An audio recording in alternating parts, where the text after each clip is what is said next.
മുത്തല്ലിമായി പോയ കുട്ടി പോലും ഇപ്പോ ഷിഖ എന്നും പറഞ്ഞ് ഇങ്ങനെ ഒരു ട്രാൻസ് വുമണായിട്ട് നടക്കുന്നുണ്ട്.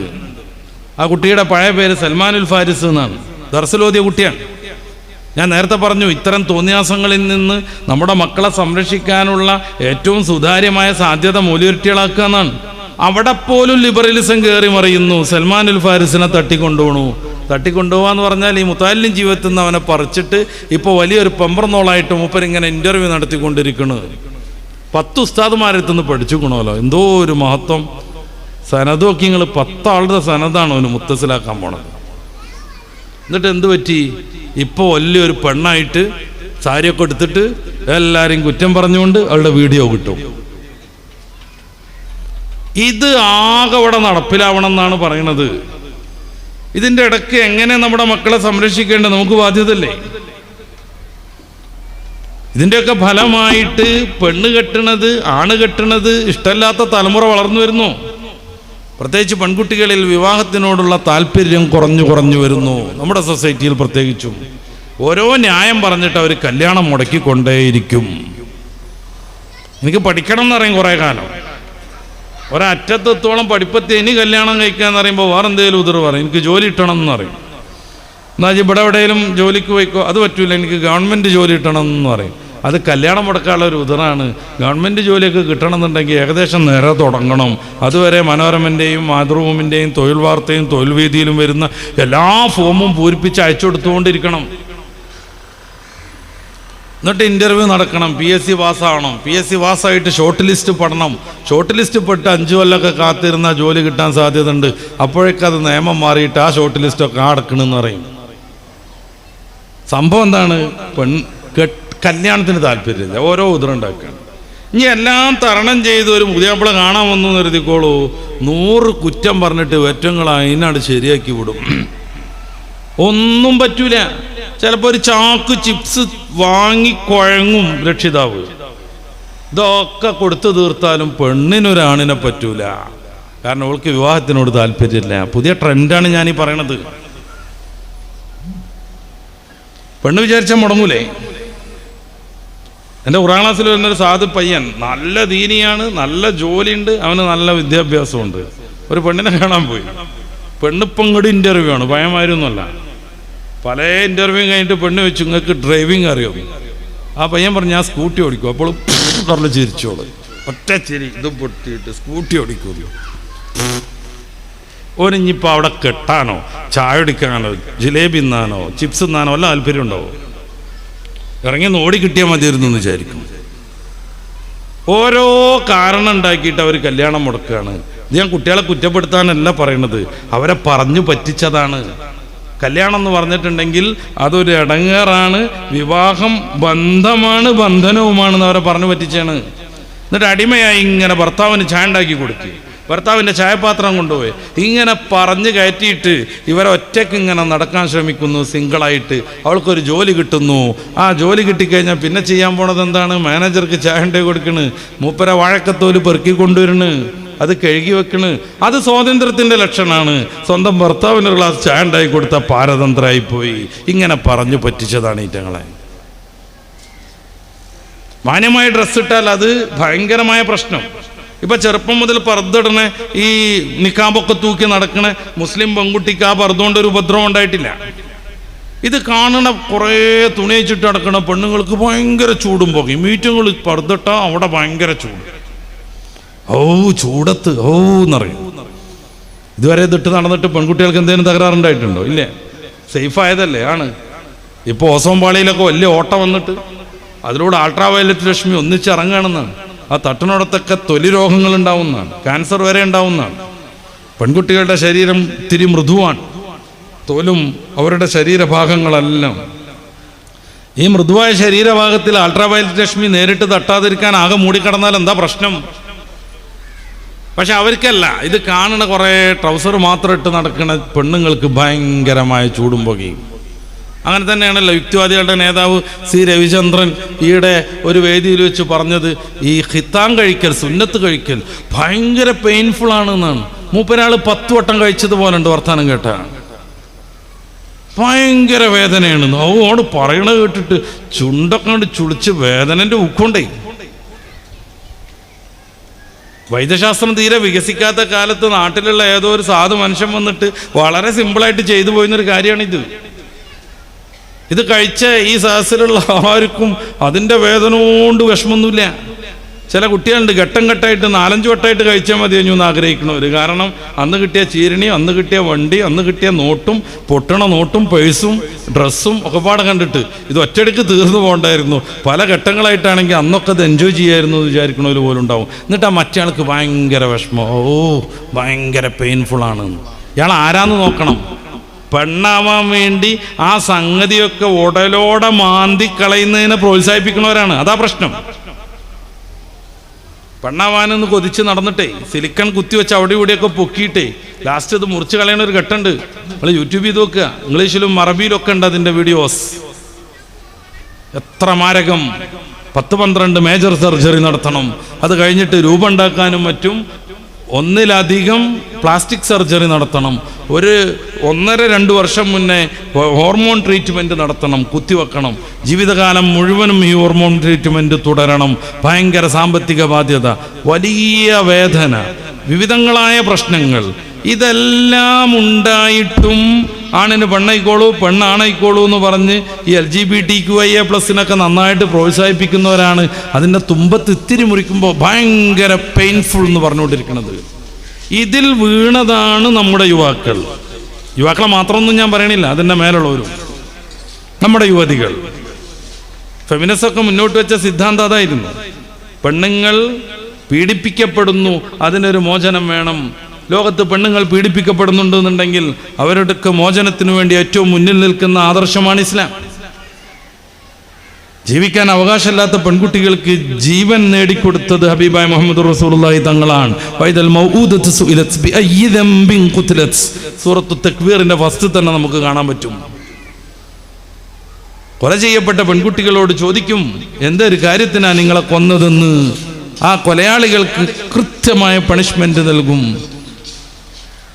ക്രിസ്ത്യാനി പെണ്ണുങ്ങൾക്ക് ഈ അടുത്ത് കോടതി വ്യവഹാരങ്ങൾ മുഖേനയാണ് പിതാവിൻ്റെയും മാതാവിൻ്റെയും സ്വത്തിൽ അവകാശം ഉണ്ടായത്. മുസ്ലിം പെൺകുട്ടികൾക്ക് പിതാവിൻ്റെയും മാതാവിൻ്റെയും സ്വത്തിൽ അനന്തരാവകാശം നൽകിയത് മുത്ത് റസൂൽ സല്ലല്ലാഹു അലൈഹി വസല്ലമ തങ്ങളാണ്.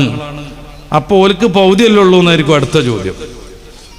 4 മാത്രമാണ് പെണ്ണിന് പകുതി ഉള്ളത്. 34 ടൈപ്പാണ് ആണും പെണ്ണും വരുന്നതുള്ളത് നമ്മുടെ ഫറായിലിൽ. 4 മാത്രമാണ് പെണ്ണിന് ആണിനേക്കാൾ പകുതി ഉള്ളത്.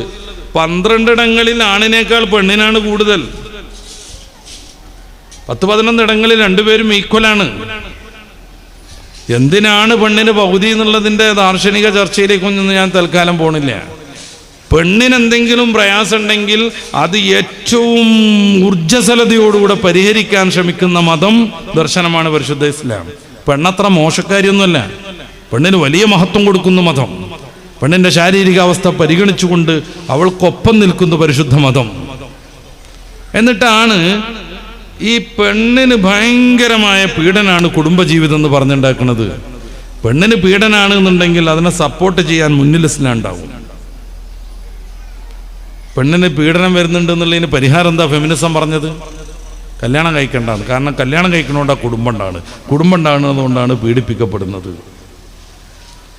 അപ്പോൾ ഈ വലുതായി വരുന്ന ആണിനും പെണ്ണിനും അവരുടെ സെക്സ് പരമായ ആവശ്യങ്ങളൊക്കെ എങ്ങനെ തീരും? അതിനെന്തൊക്കെ മാർഗങ്ങളുണ്ട്? പ്രധാനമായി ലിവിങ് ടുഗദർ, ഇഷ്ടമുള്ള ആളുകളോടൊപ്പം ഇഷ്ടമുള്ള കാലം ജീവിക്കുക എന്നാണ്. ഇത് തെറ്റിദ്ധരിച്ചിരിക്കുകയാണ് നമ്മുടെ പെൺകുട്ടികൾ. ഞാൻ അമേരിക്കയിലെ കഥ അല്ല പറയണത്. 25% യുവതികൾക്ക് അവരുടെ കുട്ടിയുടെ അച്ഛൻ ആരാണെന്നറിയാത്ത ലണ്ടനിൻ്റെ കഥ അല്ല പറയണത്. 3,80,00,000 ജാരസന്താനങ്ങളുള്ള യുണൈറ്റഡ് സ്റ്റേറ്റിൻ്റെ കഥയല്ല ഞാൻ ഈ പറയണത്. 3,80,00,000 ജാരസന്താനങ്ങൾ. ഇന്ത്യയുടെ മാതിരി 140 കോടിയുള്ള നാടല്ല, ആകെ 10-35 കോടിയേ ഉള്ളൂ ജനങ്ങൾ. 10-30 കോടി ജനങ്ങളുള്ള ഒരു നാട്ടിൽ 3,80,00,000 കുട്ടികൾ ജാരസന്താനങ്ങളാണെന്ന് കണക്ക് വരുന്നു. ഇവരുണ്ടാക്കുന്ന സാമൂഹിക പ്രശ്നങ്ങളെക്കുറിച്ച് പുസ്തകം വരുന്നു. ഫാദർലെസ് അമേരിക്ക, വളരെ പ്രസിദ്ധമായ പുസ്തകമാണ്, ബെസ്റ്റ് സെല്ലറായിരുന്നു.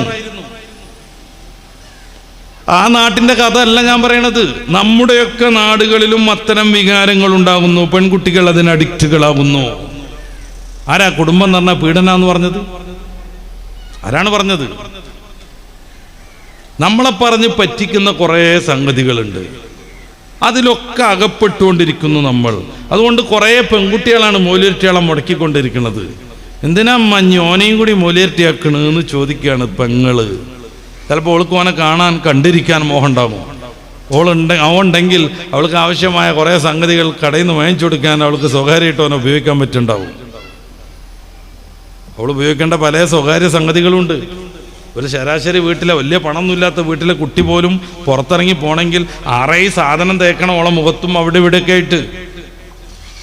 ആദ്യം ഒന്നിച്ച് പൊട്ടിയിടണം. ഈ പെയിന്റിങ്ങിന്റെ മുമ്പ് നടത്തുന്ന സാധനം അത് ഒഴുകി പോകാതിരിക്കാൻ സ്പ്രേ അടിക്കണം. അതിന് തിളക്കം വരാൻ വേണ്ടി കുറേ സാധനം വേണം. ഇവിടൊക്കെ ഏതോ ഒരു കളറ് തേക്കണം. കണ്ണിൻ്റെ ഉള്ളിൽ കൂടെ കറുപ്പടിക്കണം. ഈ കണ്ണിൻ്റെ ഉള്ളിൽ അടിക്കണ കടുപ്പിനൊക്കെ 2000 രൂപയൊക്കെ വില ഉണ്ട്. അതുകൊണ്ടാണ് പെൺകുട്ടികളെ കരയിപ്പിക്കരുത്. അവരുടെ കണ്ണുനീരിന് വലിയ വില ഉണ്ട് എന്ന് പറയുന്നത് അതുകൊണ്ടുകൂടെയാണ്. പെൺകുട്ടികളെ കരയിപ്പിക്കാൻ പാടില്ല, പെണ്ണുങ്ങളെ കരയിപ്പിക്കാൻ പാടില്ല. അവരെ കണ്ണുനീരിന് വലിയ വില ഉണ്ട് എന്ന് പറയുന്നത് അതുകൊണ്ട് കൂടെയാണ്. ഇവിടുന്ന് വലിച്ചിടുന്നത് ഭയങ്കര വില ഉള്ളത്, ഇങ്ങോട്ട് പോകുമ്പോഴത്തേന് റോസ് ഒലുകും, അത് ഭയങ്കര വില ഉള്ളത്. കുറച്ചും കൂടി ഇങ്ങോട്ട് താഴേക്ക് പോരുമ്പോഴേക്ക് ആദ്യത്തെ പൊട്ടി പോകും, അതിനും വില ഉള്ളത്. പെൺകുട്ടികളെ കണ്ണീരിറ്റിട്ടുണ്ടെങ്കിൽ ഭയങ്കര വിലയാണ്. ഇത് സ്വകാര്യമായിട്ട് കൊണ്ടുവരണമെങ്കിൽ ഓളെ അനുജൻ കുട്ടി അവിടെ വേണം. അപ്പോൾ ഓനെ മൂലയിരട്ടിയാക്കണീന് ഓളിങ്ങനെ ചെയ്ത്താനായി നിൽക്കും. ഉസ്താദ് എൻ്റെ മക്കൾ മൂലയരാവാൻ സ്വാഭാവികമായിട്ട് ടെൻഡൻസി കാണിക്കും. അപ്പോൾ എതിർക്കാൻ വേണ്ടിയിട്ട് അയലോക്കത്തു നിന്ന് ആരെങ്കിലും വരും. നിങ്ങളെ മൂലയരാ ഇപ്പം കണ്ടില്ലേ, എന്തേ കണ്ടു? ഒരു കുഴപ്പമില്ല, ഒരു കുഴപ്പമില്ല, ഒരു കുഴപ്പമില്ല. ഇങ്ങനെയുള്ള എല്ലാ ശൈത്താന്മാരും ശല്യപ്പെടുത്തിക്കൊണ്ടിരിക്കുമ്പോൾ ദറസിനെ സ്നേഹിച്ച് ഒരുമിച്ച് കൂടുന്നതാണ് നമ്മൾ. ഞാൻ എൻ്റെ പ്രസംഗം അവസാനിപ്പിക്കാൻ പോവാണ്. കുറേ കാര്യങ്ങൾ സംസാരിക്കാനുണ്ട്. ഒറ്റ കാര്യം ഗൗരവത്തിൽ നേരത്തെ പറഞ്ഞത് ആവർത്തിച്ച് ഓർമ്മപ്പെടുത്തുകയാണ്. മദ്രസിലുള്ള നമ്മുടെ കുട്ടികൾ എന്താ പഠിക്കണേ, അത് ജീവിതത്തിൽ കൊണ്ടുവരാനുള്ള സംവിധാനം വീട്ടിലെങ്കിലും വേണം. 1 മണിക്കൂർ മൊബൈൽ ഫോണുമായുള്ള നമ്മുടെ മക്കളുടെ ബന്ധം പതിയെ പതിയെ മുറിച്ചു കൊണ്ടുവരണം. പതിയെ പതിയെ. വലിയ സുഖമാണ് ഉമ്മാർക്ക്, എന്ത് ജോലിയും ചെയ്ത് പോരാ. അപ്പോഴേക്ക് കുട്ടിക്ക് എന്തെങ്കിലും ഒരു മൊബൈൽ ഫോണിൽ ഒരു ഗെയിം ഇട്ട് കൊടുത്താൽ മതി. 2 വയസ്സുള്ള കുട്ടിയും 3 വയസ്സുള്ള കുട്ടിയും 2 മണിക്കൂറോ 4 മണിക്കൂറോ വെള്ളം കുടിച്ചില്ലെങ്കിലും ഭക്ഷണം കഴിച്ചില്ലെങ്കിലും അയിമ ഇരുന്നോളും. പക്ഷേ കുട്ടിയുടെ ആരോഗ്യം നശിക്കുന്നു, കണ്ണ് നശിക്കുന്നു, തലച്ചോറ് നശിക്കുന്നു, തലച്ചോറിൻ്റെ വളർച്ച മുരടിക്കുന്നു. 13 വയസ്സ് വരെ നമ്മുടെ മനുഷ്യക്കുട്ടിയുടെ തലച്ചോറ് വികസിച്ചു കൊണ്ടേയിരിക്കും. ജനിക്കുന്ന സമയത്ത് മാതാവിൻ്റെയും പിതാവിൻ്റെയും തലച്ചോറിൻ്റെ 1% പോലും വികാസം മനുഷ്യക്കുട്ടിക്കില്ല. മറ്റുള്ളവർക്കൊക്കെ 80% വികാസമുണ്ട്. അതുകൊണ്ടാണ് ആടുംകുട്ടി പ്രസവിച്ച് മണിക്കൂർ കഴിയുമ്പോഴേക്കും മെല്ലെ മെല്ലെ എഴുന്നേറ്റ് ഉമ്മയാടിൻ്റെ പാല് കുടിക്കുന്നത്, പിറ്റേന്ന് കുഞ്ഞു കുഞ്ഞു പുല്ലുകളൊക്കെ തിന്നു തുടങ്ങുന്നത്, അന്ന് വൈകിട്ട് തന്നെ നമ്മുടെ മക്കളോടൊപ്പം ഓടിക്കളിക്കാൻ മുന്നിൽ നിൽക്കുന്നത്. മനുഷ്യക്കുട്ടി അങ്ങനല്ല. മനുഷ്യക്കുട്ടി അങ്ങനെയല്ല. ഒരു ജനിച്ച കുട്ടിയെ ഉമ്മ സംരക്ഷിക്കണില്ലെങ്കിൽ കുട്ടി മരിച്ചു പോവും. 2 വയസ്സ് വരെ പാൽ കൊടുത്തൊരു ഉമ്മ ഇനി നീ അതിനിൻ്റെ പാടായി എന്നും പറഞ്ഞ് അവഗണിച്ചാൽ ആ കുട്ടി മരിച്ചു പോവും. അതിന് ജീവിക്കാൻ കഴിയില്ല. വല്യമ്മ നോക്കൂലേ എന്ന് പറയരുത്. ആരെങ്കിലും ഒരാൾ നോക്കാതെ അതിന് ജീവിക്കാൻ കഴിയില്ല. എന്തുകൊണ്ടാണിത്? മനുഷ്യക്കുട്ടിയുടെ തലച്ചോറ് പൂർണ്ണമായി വികസിക്കുന്നത് ടീനേജിലേക്ക് എത്തുമ്പോഴാണ്, 13-ാം വയസ്സിലേക്ക് എത്തുമ്പോഴാണ്. എന്തിനാ അല്ലാഹു തആല മനുഷ്യനെ അങ്ങനെ ആക്കിയത്? കുടുംബജീവിതം നിലനിൽക്കണമെന്ന് കരുതിയിട്ട്. സൂറത്തുർ റൂമിൻ്റെ 20 മുതൽ 25 വരെയുള്ള 6 ആയത്തുകൾ തുടങ്ങുന്നത് ഒമിന്നായാത്തിഹി എന്നും പറഞ്ഞിട്ടാണ്. ഖുർആനിൽ 6 ആയത്ത് ഒരുപോലെ തുടങ്ങുന്നത് അവിടെ മാത്രമേ ഉള്ളൂ. അതിൽ രണ്ടാമത്തെ ഒമിന്നായാത്തിഹി എന്താണെന്നറിയോ? നമുക്ക് നമ്മളിൽ നിന്ന് ഇണകളെ പടച്ചു തന്നത് റബ്ബിൻ്റെ വലിയ ദൃഷ്ടാന്തമാകുന്നു. എന്താ നമുക്ക് നമ്മളിൽ നിന്ന് ഇണകൾ? മറ്റു ജന്തുക്കൾക്കും അങ്ങനെയാണ്. പൂച്ചൻ്റെ ഇണ പൂച്ച തന്നെയാണ്, പട്ടിയുടെ ഇണ പട്ടി തന്നെയാണ്. പിന്നെന്താ നമുക്ക് മാത്രം പ്രത്യേകത? മാതാവും കുട്ടിയും തമ്മിൽ അഭേദ്യമായ ബന്ധമുണ്ട്. ഈ മാതാവ് ആവണം കുട്ടിയെ സംരക്ഷിച്ചു വളർത്തേണ്ടത്. മാതാവിൻ്റെ സാന്നിധ്യം കുട്ടിക്ക് എപ്പോഴും ആവശ്യമുണ്ട്. അതുകൊണ്ട് മാതാവ് വീട്ടിലിരിക്കണം, കുട്ടിയെ നോക്കണം, സംരക്ഷിക്കണം. നിങ്ങൾക്ക് പറ്റൂലെന്ന് ചിലപ്പോൾ ഒരു ഫെമിനിസ്റ്റിക്ക് ചോദിക്കുക. വേണമെങ്കിൽ നമ്മൾ അതിന് തയ്യാറാവുക ചെയ്യും. പക്ഷെ ആ കുട്ടിയുടെ പൂർണ്ണമായ സന്തോഷത്തിൽ ആ കുട്ടിയെ കൊണ്ടുനടക്കാൻ പിതാവിന് കഴിഞ്ഞെന്ന് വരൂല. പിതാവിന് പാലെടുക്കാൻ കഴിയില്ല, പിതാവിന് താരാട്ട് കെട്ടാൻ കഴിയില്ല. നമ്മളൊക്കെ എങ്ങാനും ഉറക്കത്തിലൊക്കെ പെട്ടെന്ന് എണീറ്റ് ഒരു കുട്ടീനെ എടുത്തിട്ട് തോളത്തൊക്കെ ഇട്ട് ചെസ്റ്റിലൊക്കെ ഇട്ടൊന്നിങ്ങനെ ഒരതിയിട്ടുണ്ടെങ്കിൽ മെല്ലെ കരഞ്ഞിരുന്ന കുട്ടി പിന്നെ ആർത്ത് കരയാൻ തുടങ്ങും. അവരുടെ ഭാഷ പോലും നമുക്കറിയില്ല. കുട്ടികളോട് പറയേണ്ട ഒരു പ്രത്യേക ഭാഷ ഉണ്ട്. നിന്റെ പേരെന്തെന്ന് ചോദിച്ചവൻ മുഖത്ത് നോക്കും, തുറപ്പിച്ച് നോക്കും, പിന്നെ കരയും ചെയ്യും. ഈ ഉമ്മാര് പേര് ചോദിക്കുന്ന ഒരു പ്രത്യേക ലാംഗ്വേജ് ഉണ്ട്.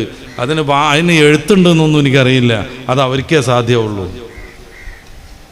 അതുകൊണ്ട് മാതാവ് കുഞ്ഞിൻ്റെ സംരക്ഷണവുമായി വീട്ടിലിരിക്കണം. മാതാവ് വീട്ടിലിരിക്കുമ്പോൾ അവരുടെ കാര്യം നോക്കാൻ ഭർത്താവാകുന്ന തുണ വേണം. ഭർത്താവ് എന്ന് മലയാളവും സംസ്കൃതവും ഒക്കെയാണ്. അറബിയിൽ അങ്ങനെ ഒരു പ്രത്യേകതയേ ഇല്ല, അങ്ങനെ ഒരു പദമേ ഇല്ല. രണ്ടുപേരെയും കുറിക്കാൻ ഒരേ പദം, സൗജ്, ഇണ, തുണ.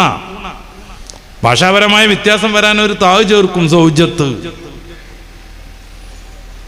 ഇണ, തുണ എന്നല്ലാതെ ഭർത്താവ് എന്ന് പറഞ്ഞാൽ ഭരിക്കുന്നവൻ എന്ന് സംസ്കൃതത്തിൽ, ഭാര്യ എന്ന് പറഞ്ഞാൽ ഭരിക്കപ്പെടുന്നവൾ, അങ്ങനെ ഒരു പ്രയോഗം പോലും നമ്മുടെ ഭാഷയിലില്ല. അപ്പൊ ഏറ്റവും സ്നേഹിച്ച് സഹകരിച്ച് എല്ലാം ത്യജിച്ച് ഈ പെണ്ണിനും മോനും മോൾക്കും വേണ്ടി ജീവിക്കുന്ന ഒരാൾ കൂടെ വേണം. ആ രണ്ടുപേരും മനോഹരമായി ജീവിതത്തെ മുന്നോട്ട് കൊണ്ടുപോകണം. പൂമുഖവാതിൽക്കൽ സ്നേഹം തുറന്നുകൊണ്ട് വിരിച്ചുകൊണ്ട് വിതറിക്കൊണ്ട് ഭാര്യയുണ്ടാകണം. സൂര്യനായി തഴുകി ഉണർത്താൻ അച്ഛനുണ്ടാകണം, വാപ്പയുണ്ടാകണം. ഈ ഒരു സമഞ്ജസമായ സംവിധാനം ഇത് മനുഷ്യന് അത്യാവശ്യമാണ്. അതുകൊണ്ട് മനുഷ്യക്കുട്ടിക്ക് ജനിക്കുമ്പോൾ തന്നെ ആട്ടിൻകുട്ടിയുടെ ബുദ്ധി ഉണ്ടാകാൻ പാടില്ല.